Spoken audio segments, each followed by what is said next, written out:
ভাগবতে বলা আছে কলি 5 জায়গায় বাস করে। কয় জায়গায়? আর তার মধ্যে একটা কোথায়? তার মধ্যে একটা হলো স্বর্ণের ভিতরে। হ্যাঁ, মা সীতা, রাবণ কেন হরণ করলেন মা সীতাকে? এখন দেখছেন হিন্দু মিডিয়া চ্যানেলটি সাবস্ক্রাইব করুন।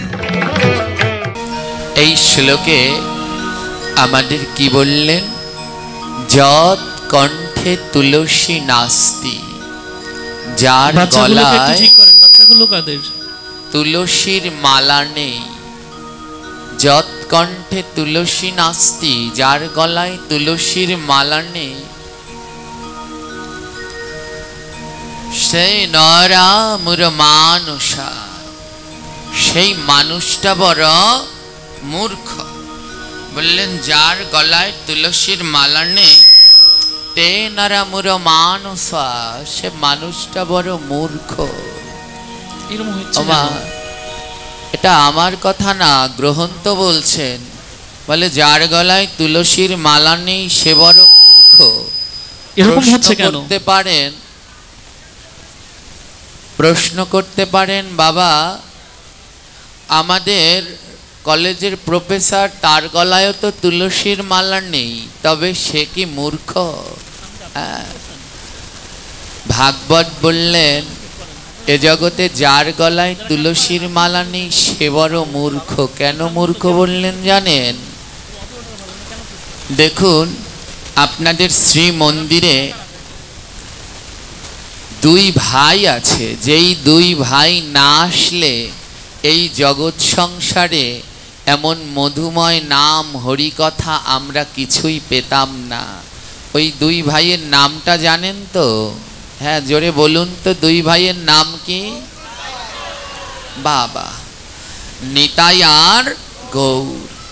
ওমা, এর ভিতরে যিনি গৌর, তার মায়ের দেয়া একটা নাম আছে, নিম গাছের তলায় বলে জন্মেছিল, তার জন্য তার আরেকটা নাম হলো শুধু নিমাই, সাথে একটা বিশেষণ আছে, নিমাই পণ্ডিত।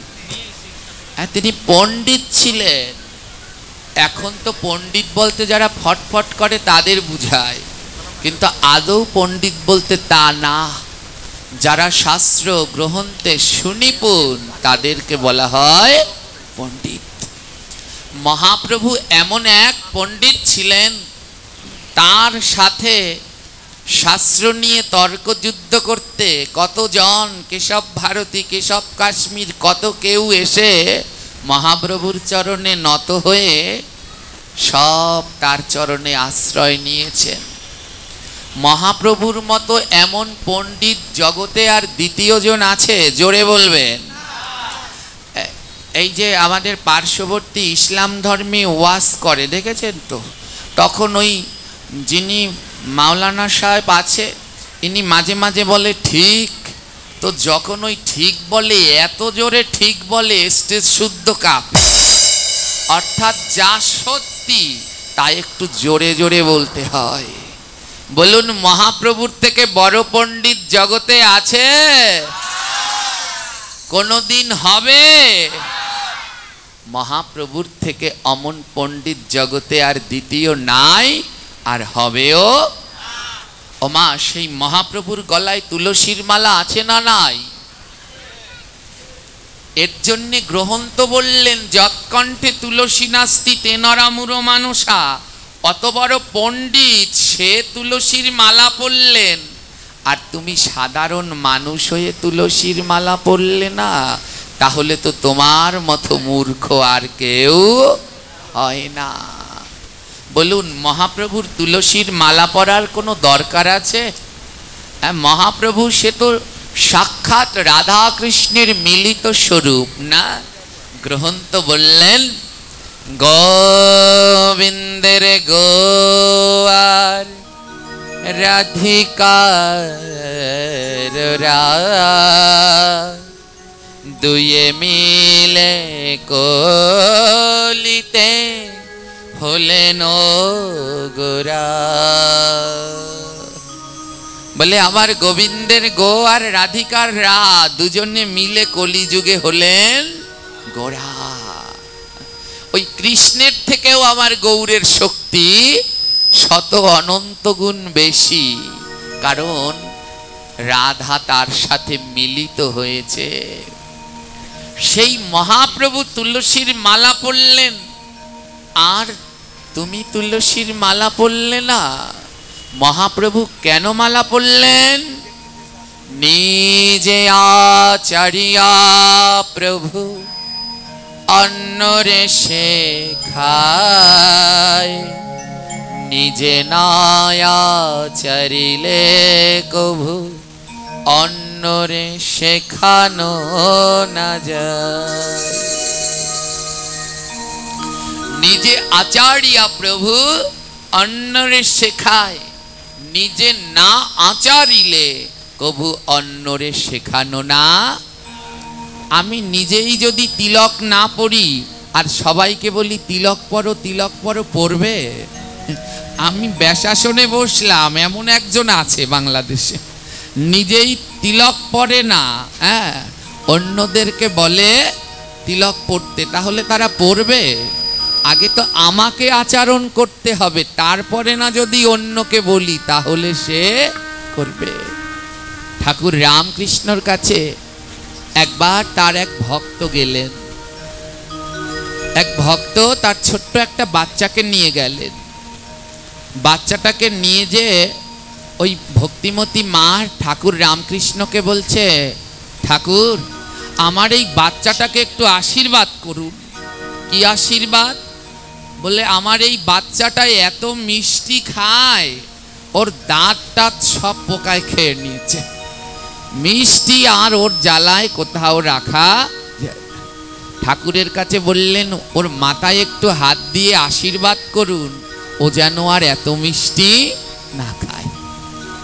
ধ্যান দিয়ে শুনবেন। ঠাকুর বললেন, শোনো মা, তুমি 15 দিন পরে এসো। 15 দিন পরে আসতে বলল। মিষ্টি খাবে না, এই আশীর্বাদ করতে কয়দিন পরে আসতে বলল? মাতাজি তো অবাক হয়ে গেল, এ আবার কেমন ঠাকুর? মিষ্টি খাবে না, এটা একটু মাথায় হাত দিয়ে বলবে, তার জন্য 15 দিন পরে আসতে হবে? মাতাজি 15 দিন পরে, 15 দিন পরে। বাবা একটু, বাবা সমস্যাটা কি? শীষ কেন দিচ্ছে? এটা ঠিক কেন করতে পারতেছেন না? একবার দুইবার ঠিক আছে, এত বারবার দিচ্ছে। আপনি অপারেটিং এর কাজ করেন, আপনি তো বুঝবেন যে সমস্যাটা কোথায় হচ্ছে, সেই জায়গাটা সমস্যার সমাধান করেন। জয় নিতাই। সমস্যাটাকে বুঝেন, তারপরে ঠিক করে তারপরে দেন দাদা। জয় নিতাই। মাতাজি কি করলেন? মনের কৌতূহল মিটাতে, যে 15 দিন পরে কেন আসতে বলল, মনের কৌতূহল মিটাতে মাতাজি 15 দিন পরে তার ছেলেকে নিয়ে ঠাকুরের কাছে আসলেন। ঠাকুর তখন মাথায় হাত দিয়ে আশীর্বাদ করলেন, বাবা আমি তোমায় আশীর্বাদ করছি, তুমি আর মিষ্টি খেও না। এবার আমার সাউন্ডটাও গেছে, এতক্ষণ যা ছিল। মাথায় হাত দিয়ে আশীর্বাদ করছেন, বাবা তুমি আর মিষ্টি খেও না। মাতাজি বললেন, ঠাকুর একটা কথা বলবো? বলে বলো। বলে এই কথাটা তো আপনি 15 দিন আগে বলতে পারতেন, এই মিষ্টি খেও না এ কথা তো 15 দিন আগে বলতে পারতেন, 15 দিন পরে আমায় কেন আসতে বললেন? ঠাকুর বললেন, শোন মা, 15 দিন আগে আমি নিজেই তো মিষ্টি খেতাম। আমি নিজে মিষ্টি খেয়ে যদি অন্যকে বলি তুই মিষ্টি খাস না, তাহলে তার কি সেই ইচ্ছা কোনোদিন পূর্ণ হবে? তাই এই 15 দিন ধরে আমি প্রচেষ্টা করলাম যেন মিষ্টির উপরে আমার লোভ না আসে।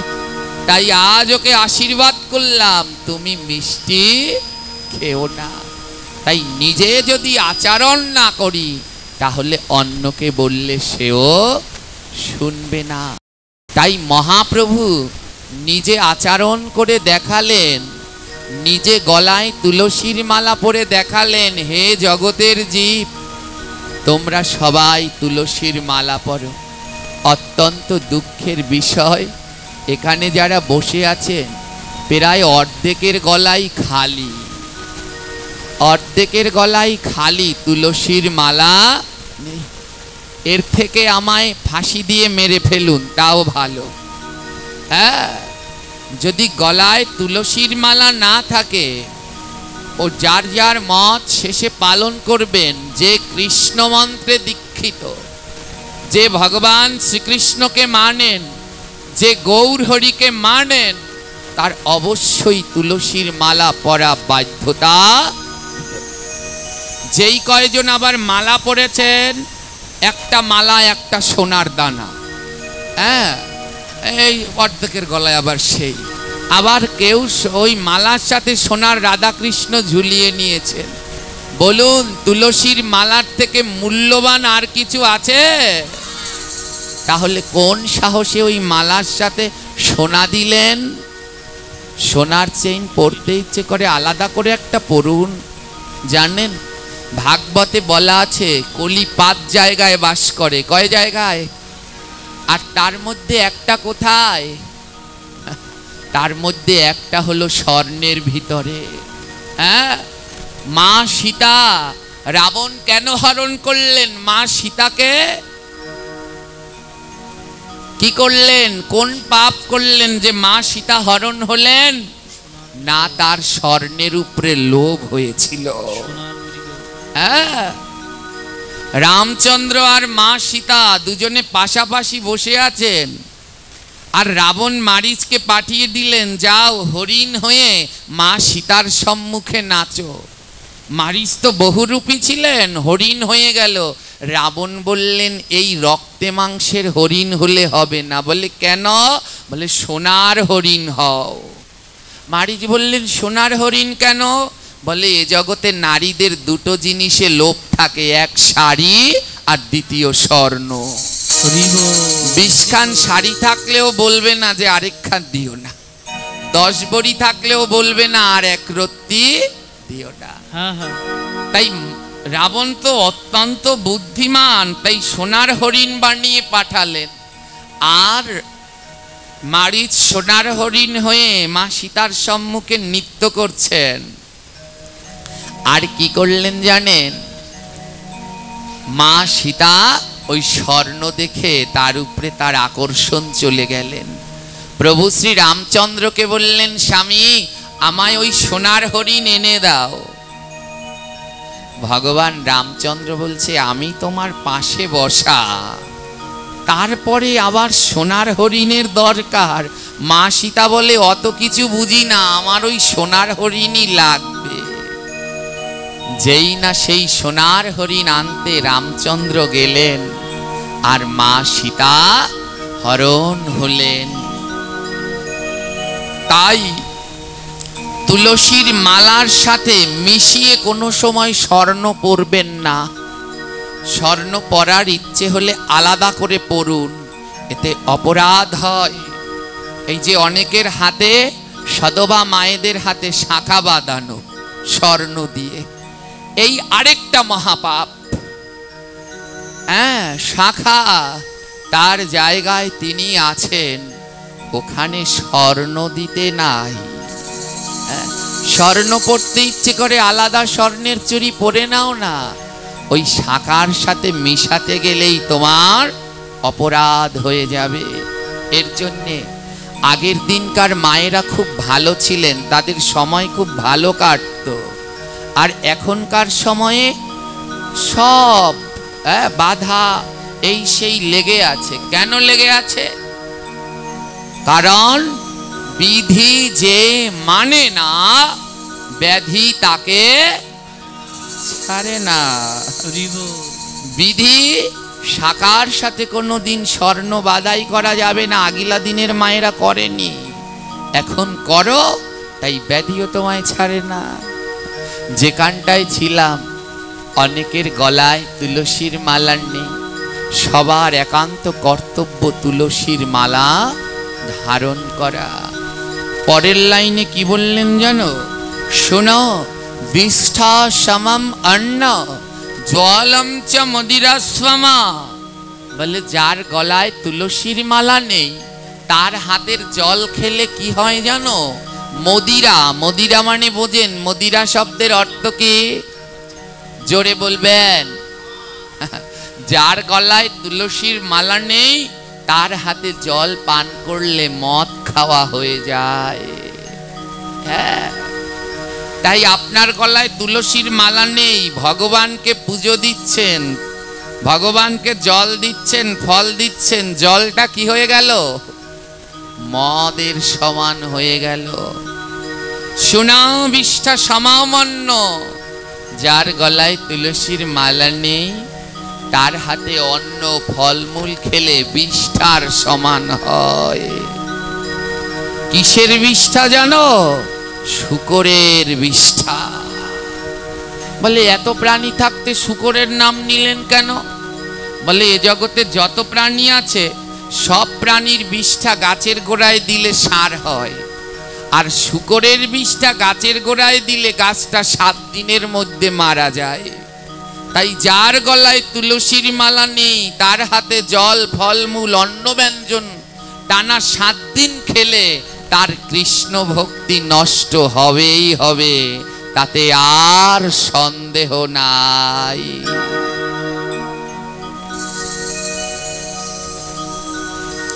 তাই সবার একান্তভাবে বাধ্যতামূলক, যারা, আমি আবার বলছি, কারণ আমাদের তো আর ওই সমালোচনার শেষ নেই। এই কথা বললে এই দোষ, ওই কথা বললে ওই দোষ। যার যার মত শেষে পালন করুন, কিন্তু যেজন কৃষ্ণ মন্ত্রে দীক্ষা পেয়েছেন সবাই অবশ্যই তুলসীর মালা কণ্ঠে ধারণ করুন। অনেক পাঠ হয়, আমি এইখানে দেখি, এখানে মোবাইলে কিরকম অ্যাড্রোট আছে আমিও বুঝি না ভালো মতো, তো ওই লাইভ টাইপ দেয় না, ওই পাঠটা দেখি, তো অনেক পাঠ হয় এখানে। নাম করা সব পাঠকরা এসে পাঠ করে গেলেন, দুঃখ রয়ে গেল। তুলসীর মালা নেই অর্ধেকের গলায়, আবার তিলক, তা আবার পড়েছেন ফোঁটা দিয়ে। এই কপালের এখানে একটা ফোঁটা দিয়েছেন। চৈতন্য ভাগবতে বললেন, ফোঁটা ফোঁটা তিলক দেয়, শাস্ত্রে তারে মূর্খ কয়। ফোঁটা ফোঁটা তিলক দিলে কৃষ্ণ মেলে না কোনো। ওই ফোঁটা ফোঁটা তিলক কোন দিন দেয় জানেন? জীবনে একদিন দিতে হয়। কোন দিন? শেষের দিন। হ্যাঁ, জোরে বলুন। ওই মরলে পরে মরা মানুষের কপালে এই ফোঁটা ফোঁটা দিতে হয়, জীবিত মানুষের কপালে নয়। টানা করে তিলক পড়তে হয়, ঊর্ধ্বপুণ্ড তিলক ধারণ করবেন। হ্যাঁ, এ ভাগবত হরিকথা, এ তো পরের ধাপ। আগের ধাপ হলো গলায় তুলসীর মালা পরো আর তিলক পরো। আমার জীবনের 4টা জিনিস নিয়ে যুদ্ধ। প্রথম, সবাই গলায় তুলসীর মালা পরো, তিলক পরো, সবাই মালা জপ করো। তৃতীয়, একাদশী ব্রত পালন করো। চতুর্থ, যেই শ্রাদ্ধে মাছ খাওয়ায়, যেই অন্নপ্রাশনে মাছ খাওয়ায়, যেই কালী মায়ের কাছে পাটা বলি দেয়, ওই সব যাওয়ায়, ওই সব জায়গায় যাওয়া বন্ধ করো। হ্যাঁ, এই কটা জিনিস যদি করা যায় না, অনায়াসে গৌর কৃপা গোবিন্দ কৃপা লাভ হবে। যদি তুমি গলায় তুলসীর মালা পরো, প্রত্যহ দাদা সঙ্গে তিলক করো, হরিনাম জপ করো, একাদশী ব্রত পালন করো, তোমার আজ হোক, কাল হোক, এ জন্মে হোক, পরজন্মে হোক, তোমার গৌরের কৃপা হবে। আমি বড় শক্ত আমার জায়গায়, যেই জায়গায় যেই ঘরে গিয়ে দেখি সেই ঘরের প্রত্যেকটি সদস্যর গলায় তুলসীর মালা নেই, দ্বিতীয়বার ওই ঘরে আমি আর পাড়া দেব না। কারণ পাপ তার বাপকেও ক্ষমা করে না। তুলসীর মালা হলো বেড়া, এই দেহটা এক বাগান। হ্যাঁ, এই তুলসীর মালা স্বরূপ বেড়া থাকলে ওই বাগানের ভিতরে গরু ছাগল ঢুকতে পারে না। গরু ছাগল মানে পাপ। তাই তুলসীর মালা সবার একান্ত বাধ্যতামূলক পরবেন মায়েরা, ধারণ করবেন। এই যে সোনার চেইন পরেছেন, কত কি অলংকার পরেছেন, মরলে পরে ওর একটাও দেবে না। যেটা নিতে পারবেন সেটা হলো তুলসীর মালা। অবশ্যম্ভাবীভাবে তুলসীর মালা পরবেন। আমাদের মা অনুরোধ করেছে, বাবা একটু রাম কথা বলে শোনাবে। আরেক বাবা বলেছেন যে বাবা গুরু পূর্ণিমা তো একটু গুরুদেব সম্বন্ধে আলোচনা করবেন। গুরু পূর্ণিমা পরশু দিনকে, যেহেতু আমি কালকেও আছি, তাই কালকে অবশ্যই গুরু পূর্ণিমার উপরে আলোচনা হবে। আজ আমরা একটু রাম কথার দিকে ধ্যান দেই। কেন জানেন? এই যে মায়েরা বসে আছেন, ওমা কেউ যেন মনে কষ্ট পাবেন না। বসে আছেন, 10 ভাগের 8 ভাগের মাথায় কাপড় নাই। ছোটবেলায় শুনতাম কালী খোলা, মনসা খোলা, দুর্গা খোলা গেলে নাকি একটু মাথায় কাপড় দিতে হয়। এমন এক কলিযুগ এলো, কালীকেও ভয় পায় না, তাও মাথায় কাপড় নাই। আহা, জানো না সতী নারীর কেশ কাউকে দেখানো উচিত নয়। সতী নারীর 2 পতি, নিজ পতি আর জগৎপতি। তাই সতী নারীর কেশ শুধু 2 জন দেখতে পারবে, নিজের স্বামী আর জগৎ স্বামী পরমেশ্বর ভগবান। যাও না একবার বৃন্দাবনে, গিয়ে দেখো ব্রজবাসীদের এইখানি ঘোমটা দিয়েছে। এতটুক ঘোমটা না, এইখানি ঘোমটা। ওই ঘোমটা শুধুমাত্র 2 জায়গায় গিয়ে ওঠায়, এক স্বামীর কাছে, দ্বিতীয় মন্দিরে গিয়ে জগৎ স্বামীর কাছে ঘোমটা খোলে, কারো কাছে না।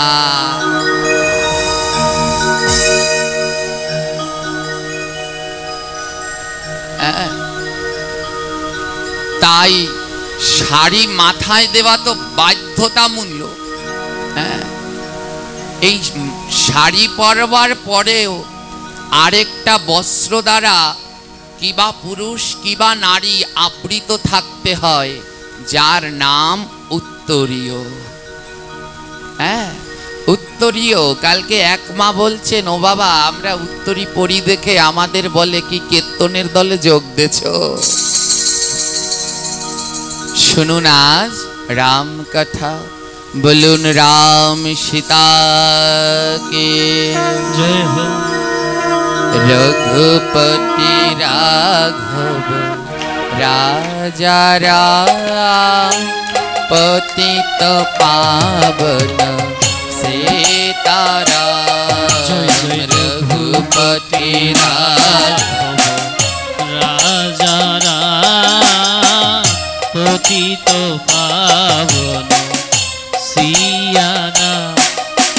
जय सीता जय सीता जय सीताराम।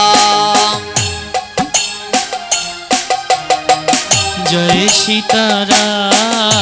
जय सीता जय सीता जय सीताराम। जय सीता जय सीता जय सीताराम। रघुपति राघव राजा राम पतित पावन सीताराम। जय जय रघुपति राघव राजा राम पतित पावन सिया राम। একটা কথা বলুন, ভগবান রামের নাম করলে কি পাপ হবে? একটু আস্তে। পাপ হবে? রাম নাম করলে পাপ হবে?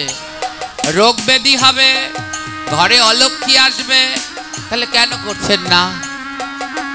সবাই তো মুখ বন্ধ হয়ে বসে রয়েছেন, ওই যেন একটা গান আছে না, কি যেন, পান খেয়ে স্টেশনের বাবুর মতো, হ্যাঁ, তেমনি সবাই যেন স্টেশনের বাবুর মতো পান মুখে নিয়ে বসে আছে।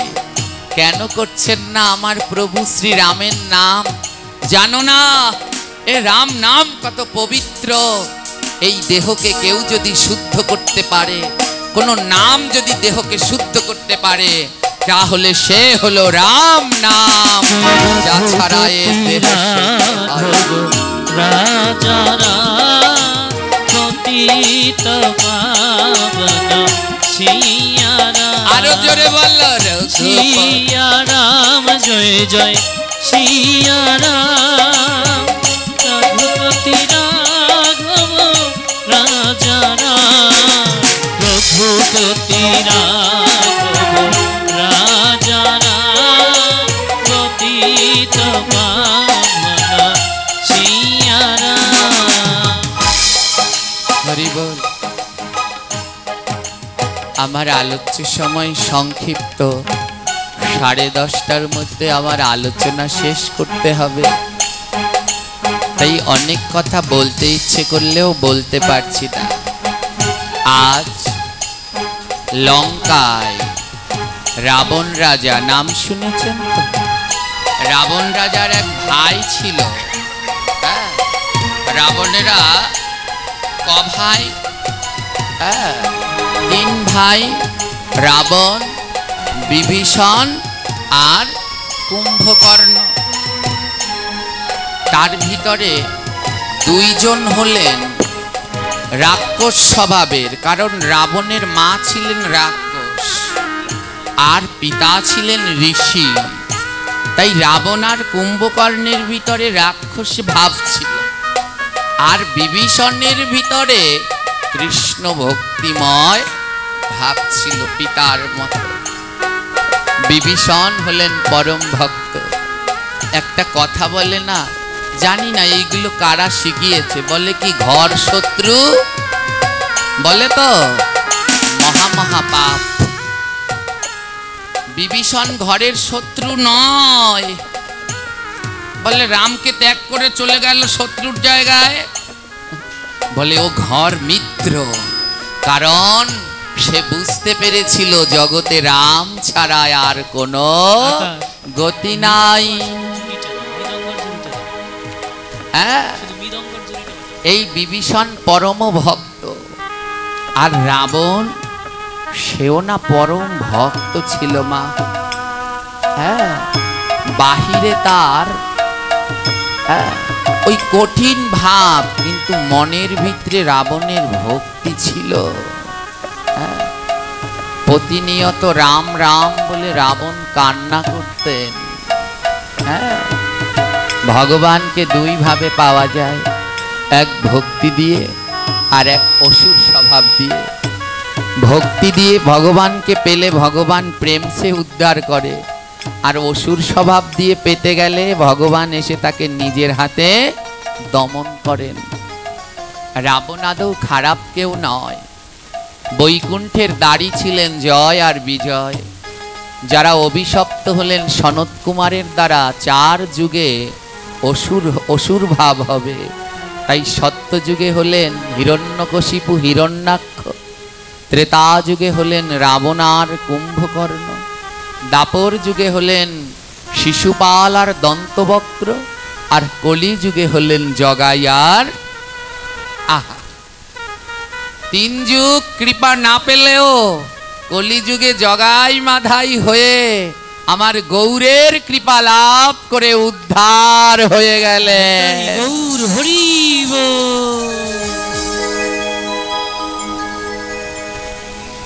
বিভীষণ প্রতিদিন রামচন্দ্র জন্মানোর 60,000 বছর আগে রামায়ণ রচনা হয়েছে।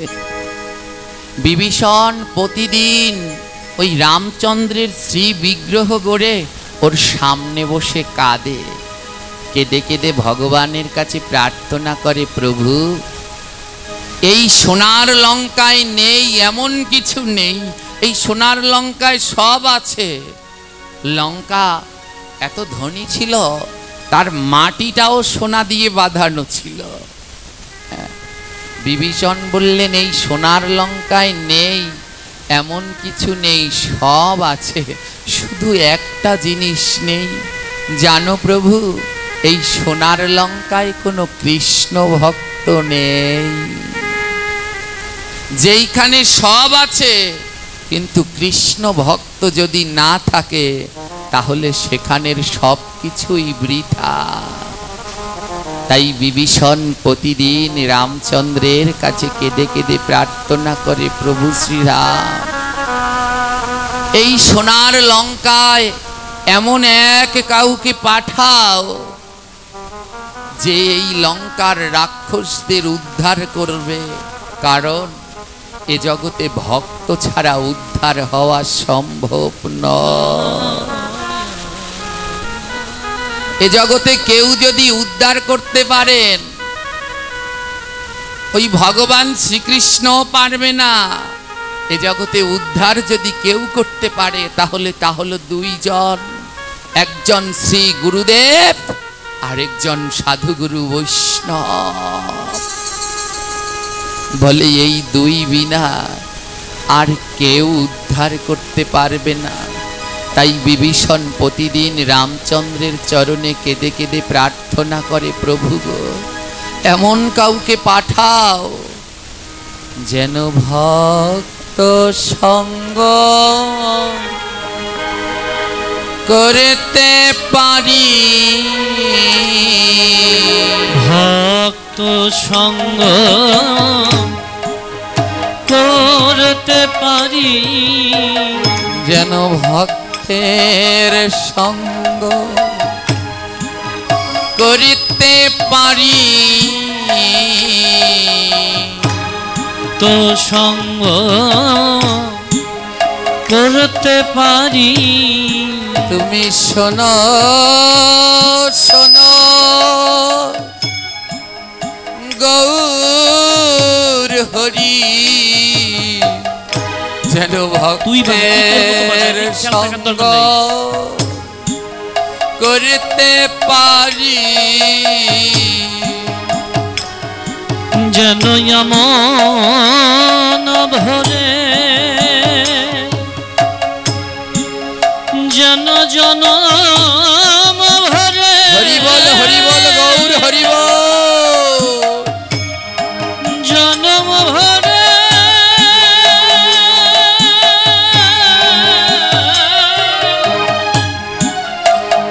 আমি করতে পারি,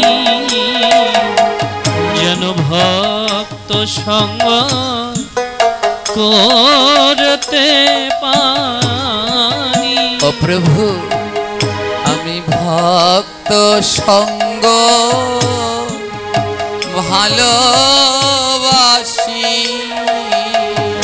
ভক্ত সঙ্গ ভালোবাসি, বলি তাই তো বারবার ছুটে আসি, ভক্ত সঙ্গ ভালোবাসি। আমি তাই তো বারবার, আমি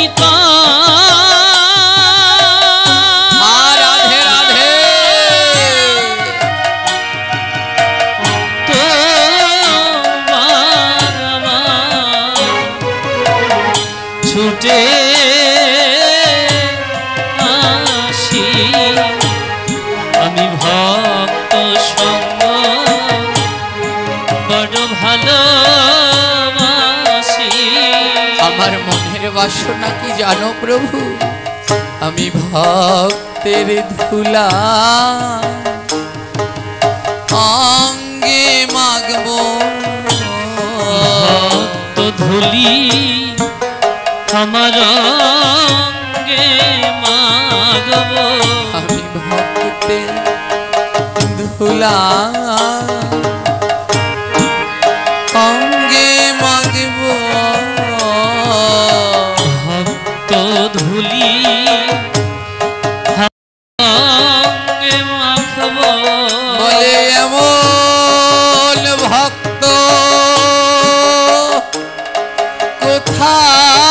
পাবো,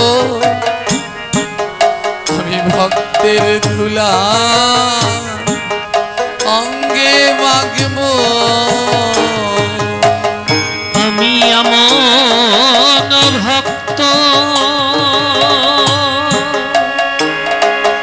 আমি আমন ভক্ত, আমি আমন ভক্ত, তাই গৌর প্রেমানন্দে হরি হরি বল।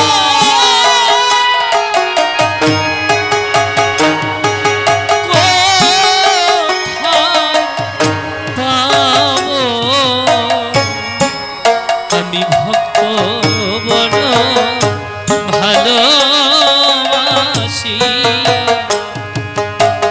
ও প্রভু, এই ভক্তের ধুলা ছাড়া আমার যে উদ্ধারের আর কোনো পথ নাই।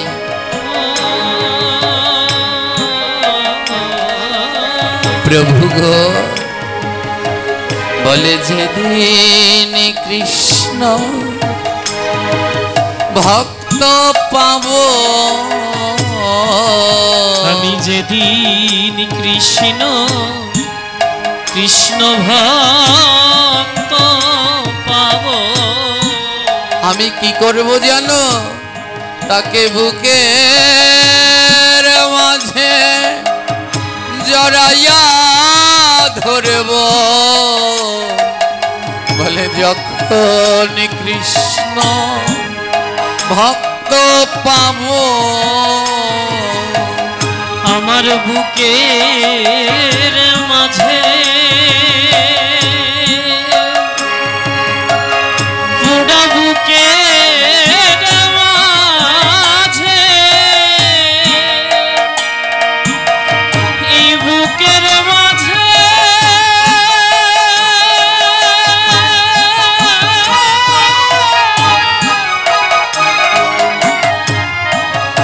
আমি জড়িয়ে ধরব। আমি যেদিন কৃষ্ণ কৃষ্ণ ভক্ত পাব। ও ভক্ত, এ জগতে তোমাকে দেয়ার মতো আমার কিচ্ছু নাই। তাই যখন আমি কৃষ্ণ ভক্ত পাবো, তখন কি করব জানো?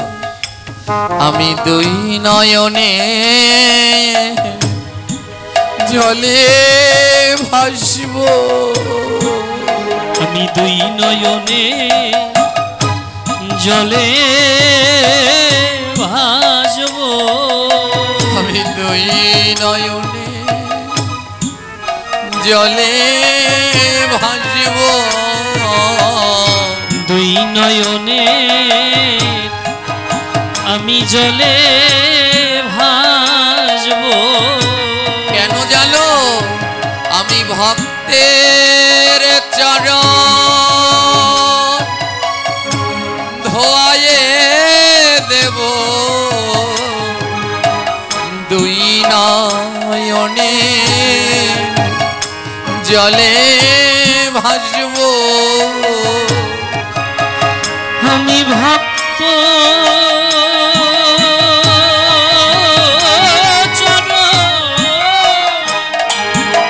গৌর গৌর ভক্ত চরণ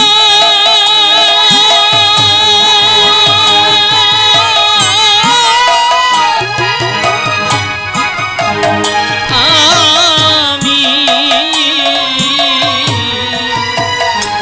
ধোয়াই দেব।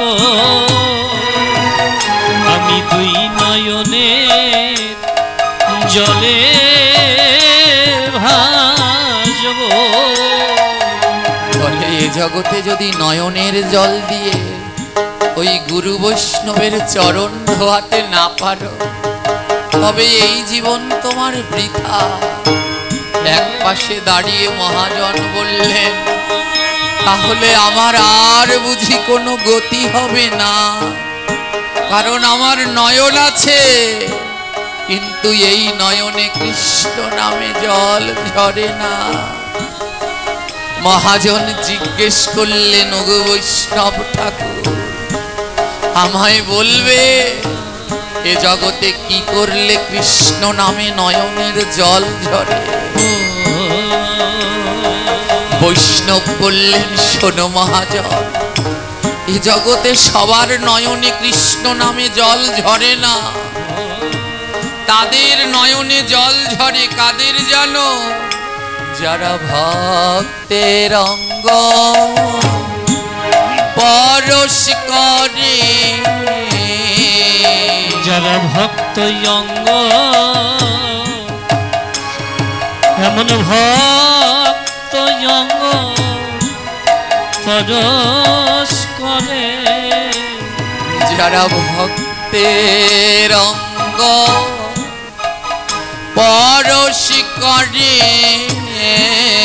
যারা ভক্ত অঙ্গ পরশ করে, বলে তাদের নয়নে হরিবল হরিবল জল ঝরে। যারা ভক্তের অঙ্গ পরশ করে, বলি তাদের নয়নে, বলি তাদের নয়নে, রাধে রাধে রাধে, বলি তাদের নয়নে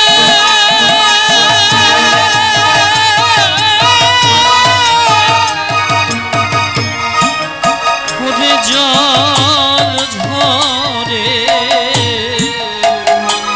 যারা ভক্ত অঙ্গ পরশ করে। তাই মহাজন ডেকে বললেন তবে আয় রে ভক্ত পরশ করি। আয় রে ভক্ত পরশ করি। তবে আয় রে ভক্ত পরশ করি।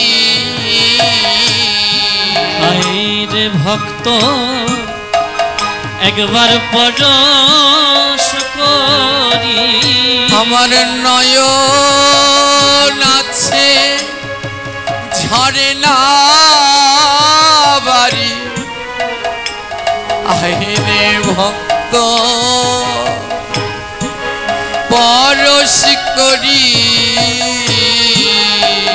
ওরে আমার নয়ন আছে, আমার নয়ন আছে, একবার ভক্তের পরশ করে না। আমার নয়ন আছে,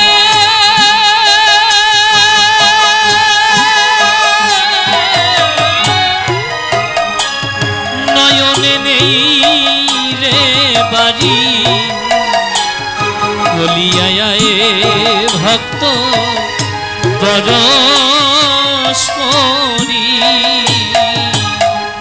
আমার দেহ গেছে পাপে ভরি। আমার এই দেহ গেছে পাপে ভরি।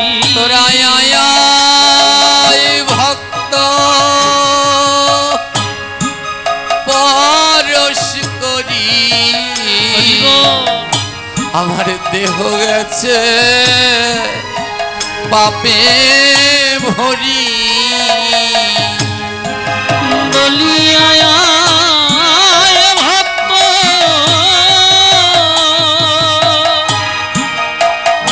বলিয়া ভক্ত হরি বল রাধে রাধে বল।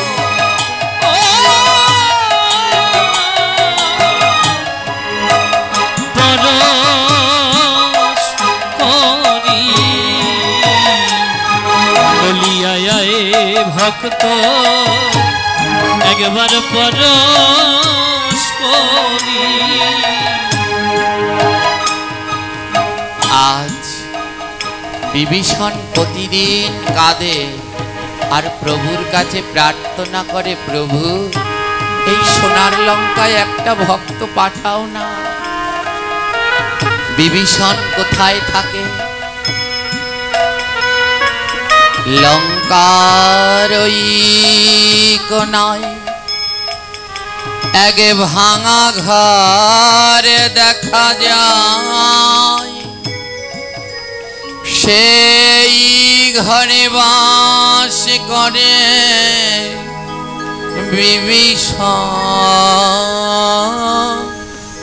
রায়। সোনার লঙ্কায় সবই সোনার, শুধু একটা ঘর আছে মাটির, তালপাতার ছাউনি ভাঙা। সেই ভাঙা ঘরটায় বাস করে বিভীষণ। বলে যার ভাই সোনার লঙ্কার রাজা, সে বাস করে ভাঙা ঘরে। বলে কেন গো জানো? যত তালা তত জ্বালা। এক তালা, দুই তালা, তিন তালা, চার তালা, যত তালা তত জ্বালা। এইখানে গেটে তালা দাও, এখানে তালা দাও, ওখানে তালা দাও, জ্বালার আর শেষ নাই। আরে জগতে যার ভাঙা ঘর আছে, বলে আমার প্রাণ গোবিন্দ আছে, আমার কোনো ভয় নাই, আমার ঘরে তালা দেয়ার আর কোনো দরকার নাই। আমাকে রক্ষা করবেন আমার গোবিন্দ, আমার ভাঙা ঘর, আমার তালা লাগবে না। আর লঙ্কার ওই পারে বাস করেন রাবণ রাজা। রাবণ বড় ভক্ত। রাবণ প্রতিদিন ভগবানের কাছে প্রার্থনা করে বলেন, হে প্রভু, আমার এই রাক্ষস কুলে সব আছে, কিন্তু কোনো কৃষ্ণ ভক্ত নাই। আর কৃষ্ণ ভক্ত না থাকলে তো উদ্ধার হওয়া যায় না। তাই রাবণ রাজা কেঁদে কেঁদে বলে, হে প্রভু, এই বংশে একটা কৃষ্ণ ভক্ত পাঠিও। শুনেছি বৈষ্ণবে কোন বংশে যদি একজন কৃষ্ণ ভক্ত হয়, বংশ শুদ্ধ 14 কুল উদ্ধার হয়ে যায়। উদ্ধার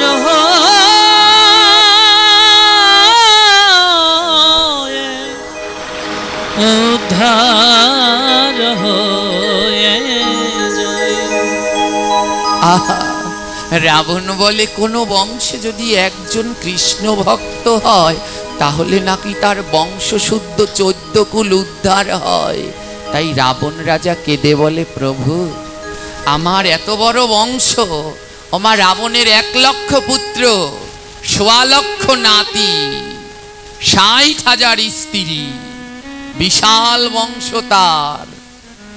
বলে আমার এত বড় বংশ, কিন্তু একটা কৃষ্ণ ভক্ত নাই।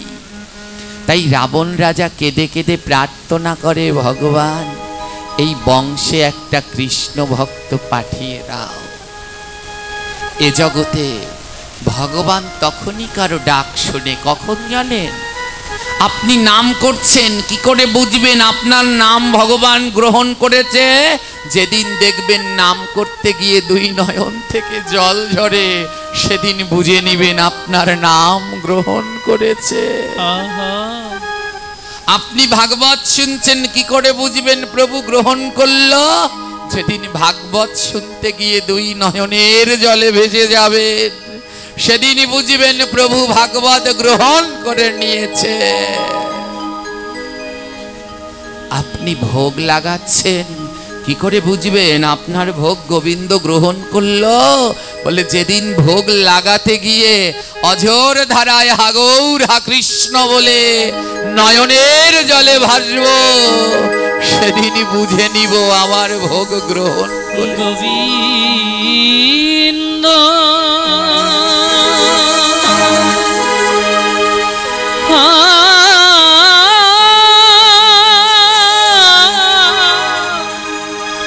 গোবিন্দ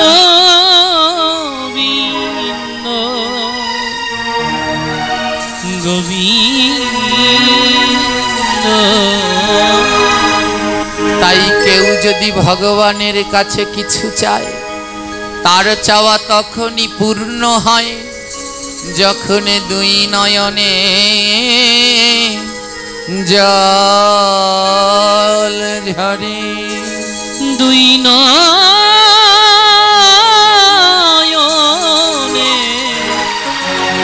মধুর কৃষ্ণ বলে জল ঝরে। একদিকে রাবণ ভগবানকে ডাকছে, আরেকদিকে বিভীষণও ডাকছে। রাবণ বলে, এমন কাউকে পাঠাও প্রভু, জীবনে তো ওই কিছু করলাম না, অসুর কুলে জন্মে অসুর স্বভাব, এই বংশে একজন পাঠাও যে আমাদের বংশের সবাইকে উদ্ধার করবে। ভগবান ভক্তের কথা গ্রহণ করেন। তাই বিভীষণের সহধর্মিনী, নাম তার সরমা। এ জগতে মা যেখানে আছে সেখানে আর কোনো ভয় নাই। তাই বিভীষণের সহধর্মিনীর নামটাই হলো সরমা। তুলসীদাসের রামচরিত মানুষে বলা আছে সরমা কত বড় ভক্ত ছিলেন। ওমা সময় স্বল্প, তাই বিস্তারিত আলোচনা করা যাবে না। তুলসীদাস বললেন, কেউ যদি দিনে একবার ভক্ত সরমা বলে, তার ষড়রিপু অনায়াসে জয় হবে, তাতে কোনো সন্দেহ নাই। বিভীষণ ছিল লঙ্কার মন্ত্রী, আর তার সহধর্মিনী সরমা লোকের দ্বারে দ্বারে ভিক্ষা করতেন। ভিক্ষা করে এনে রান্না করে প্রভুকে ভোগ লাগিয়ে তারা প্রসাদ পেতেন। বলে ওই বিষয় থাকলে আর গোবিন্দ পাওয়া হবে না। তারা ওই দালান ঘরে থাকতেন না, মাটির ভাঙা তালপাতার ঘরে বাস করতেন। কেন জানেন? এই যে বৃষ্টি হচ্ছে, ঠান্ডা পেয়ে সবাই আমরা ঘুম দিচ্ছি, ভগবানকে ভুলে আরামে ঘুমাচ্ছি। বিভীষণ বলে, আমার তালপাতার ঘর গোবিন্দের কৃপা। কারণ বৃষ্টি লাগলে সারা ঘরে জল ঝরে, ঘুমানো যায় না। আর যখন সারা ঘরে জল ঝরে ঝরে পড়ে, তখন বিভীষণ আর সরমা দুজনে রাম নামে বিভোর হয়ে রাম রাম রাম বলে কাঁদে।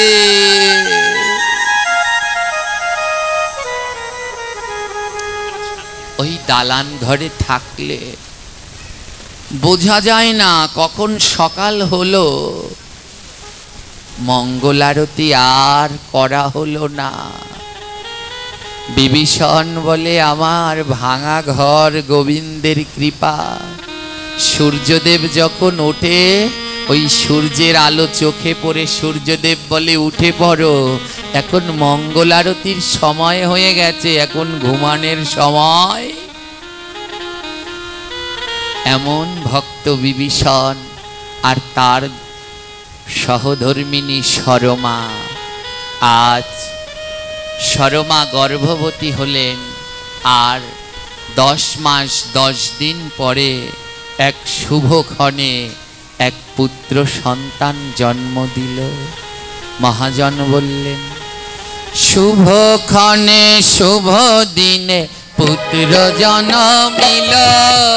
শুভক্ষণে শুভ দিনে পুত্র যে জন্মিল। বাদন ভরিয়া একবার গৌর হরি বলা। বদন ভরিয়া একবার গৌর হরি বল। যখন পুত্র জন্মাইল লঙ্কার মাঝারে, পুত্র জন্মাইল লঙ্কার মাঝারে। আপনি আপনি সব জয় ধ্বনি করে। আপনি আপনি সব জয় ধ্বনি করে। আহা জয় ধ্বনি করে রে, জয়ের ধ্বনি করে রে। শঙ্খ ধ্বনি করে রে, জয় ধ্বনি করে রে, শঙ্খ ধ্বনি করে রে, জয় ধ্বনি করে রে, বারে বারে বারে বারে শঙ্খ ধ্বনি জয় ধ্বনি বারে বারে, শঙ্খ ধ্বনি জয় ধ্বনি বারে বারে। হেন কালে দেবগণ পুষ্প বৃষ্টি করে, হেন কালে দেবগণ পুষ্প বৃষ্টি করে, তাহা দেখে আনন্দেতে নয়নে জল ঝরে। ওই মামা গণের আনন্দেতে নয়নের জল ঝরে।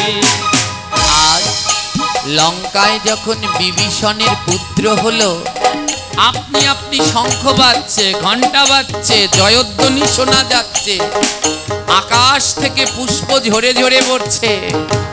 রাবণ রাজা বলে, এ তো সাধারণ লক্ষণ নয়। যখনই কোনো কৃষ্ণ ভক্ত ধরাধামে আসে তখনই এই লক্ষণ দেখা যায়। রাবণ রাজা বলে, নিশ্চয়ই আমার এই সোনার লঙ্কায় কোনো কৃষ্ণ ভক্ত এসেছে। হেন কালে এক দূত খবর লইয়া আইল, হেন কালে একজন আইল, তোমার ভাইয়ের পুত্র সন্তান হইল। ওই তোমার ভাইয়ের পুত্র সন্তান হলো। হে রাবণ রাজা, বড় আনন্দের সংবাদ, বিভীষণের ঘরে পুত্র সন্তান হয়েছে। রাবণের আনন্দ আর ধরে না, কি বলো? যেই কৃষ্ণ ভক্তের অপেক্ষায় আমি আছি, সেই কৃষ্ণ ভক্ত আমার ভাইয়ের ছেলের ঘরে জন্মেছে। মনের ওই আনন্দে রাজা চলিতে লাগিল, মনের আনন্দে রাজা চলিতে লাগিল। যেতে যেতে রাবণ রাজা ভাবিতে লাগিল, যেতে যেতে রাবণ রাজা ভাবিতে লাগিল। ভাইয়ের ছেলেকে দেখতে যাচ্ছে। যাওয়ার সময় রাবণ তো অনেক জ্ঞানী পণ্ডিত, মনে মনে ভাবছেন, হায় রে, জগতে তো 5 জায়গায় খালি হাতে যেতে নাই, 7 জায়গায় খালি হাতে যেতে নাই। জন্ম, মৃত, গুরুদেব, ভাগবত, শিক্ষক, চিকিৎসক, এই 7টি জায়গায় কোনো সময় খালি হাতে যেতে নাই। তাই কেউ জন্মালে খালি হাতে যেতে নাই, ওই নবজাতকের মুখ দেখে কিছু দিতে হয়। কেউ মারা গেলে খালি হাতে যেতে নেই, যাওয়ার সময় একটা তুলসীর ডাল নিয়ে যেতে হয়, যেন সমাধিতে দিয়ে আসা যায়। তাই রাবণ রাজা মনে মনে ভাবলেন, আমার ভাইয়ের ছেলের জন্য আমি কি নেই। নিজ হাতে ফুলের মালা গাঁথিয়া লইল, নিজ হাতে ফুলের মালা গাঁথিয়া লইল। ভক্তের গলায় দেবে বড় সাধ হইল, ভক্তের গলায় দিবে বড় সাধ হলো। রাবণ রাজা মনে মনে ভাবলেন, ভক্তকে দেওয়ার মতো তো আমার কিছু নাই, তাই একটা ফুলের মালা গেঁথে নিয়ে যাই, ভক্তের গলায় মালা পরিয়ে দেব।